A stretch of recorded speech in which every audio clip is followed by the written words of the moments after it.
Ki olam sarvari koinot payg'ambarimiz Muhammad Mustafa sallallohu alayhi vasallam ismlarini telefondan eshitamizmi, televizordan eshitamizmi, odamlarning og'zidan eshitamizmi, doim sallallohu alayhi vasallam deb qo'shishligimiz shart.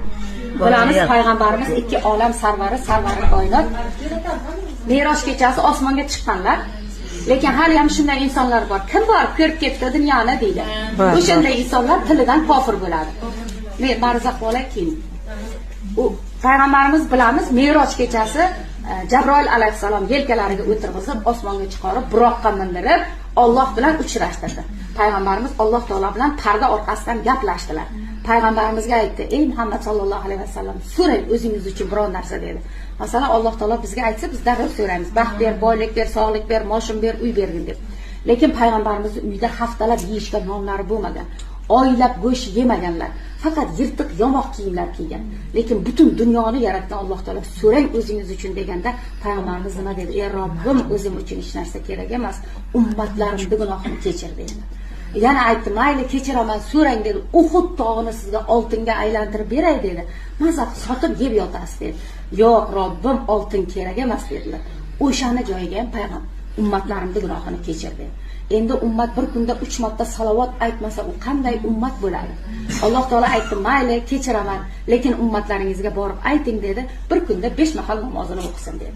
Bilamiz, islom dini hech yomonlikka buyurmaydi. Islom dinida o'ldir, portlat, varaqa tarqat, so'y degan joyi yo'q. Islom dini go'zal din. 5 ta narsani ustiga qurilgan. Birinchisi aytyapti: tiling bekor bo'lganda la ilaha illalloh Muhammadur rasululloh kalimasini qaytarib yurgin deyapti. Ikkinchisi o'sha 5 mahal namozimiz, uchinchisi Ramazon oyi kelganda ro'zamizni tutamiz, to'rtinchisi molimiz nisobga yetsa zakotimizni beramiz va beshinchisi umrimiz davomida qachon pul topsak bir marta haj qilib kelamiz. Mana shu 5 ta narsani ustiga qurilgan islom dini. Onun uchun 5 mahal namoz bizga farz qilindi. Namozi yo'q, insonga hujjati yo'q.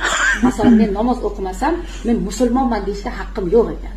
Butun dunyoni yaratgan Alloh taolo bizga buyruq beryapti. Qarang, ko'zimizni ochib qo'ydi, qo'l oyog'imizni yurdirib qo'ydi. Ne'matlar berdi, farzand, o'g'il qizlar, nevaralar berdi, uy joy berdi. O'shani joyiga deyapti, bittagina bir kunda 5 mahal namozingni o'qigin deyapti. Namozi yo'q, insonda hujjati yo'q.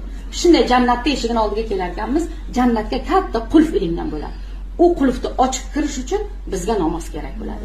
Shuning uchun mayli boshimizga bitta musibat tushsa, kelib do'stimizga aytamiz. Do'stimiz do'st bo'lsa haqqimizga duo qilib qo'yadi. Do'stimizni sal ichqaroq bo'lsa shunday tarqatib yuboradi. Lekin shunday joy namozni to'shab Allohga aytsak, sirimizni hech kimga aytmaydi va mushkulimizni oson qilib beradi. O'sha payg'ambarimiz 5 mahal namoz farz bo'ldilar, qaytib tushdilar. Qaytib tushganlaridan keyin hiqillab yig'ladilar.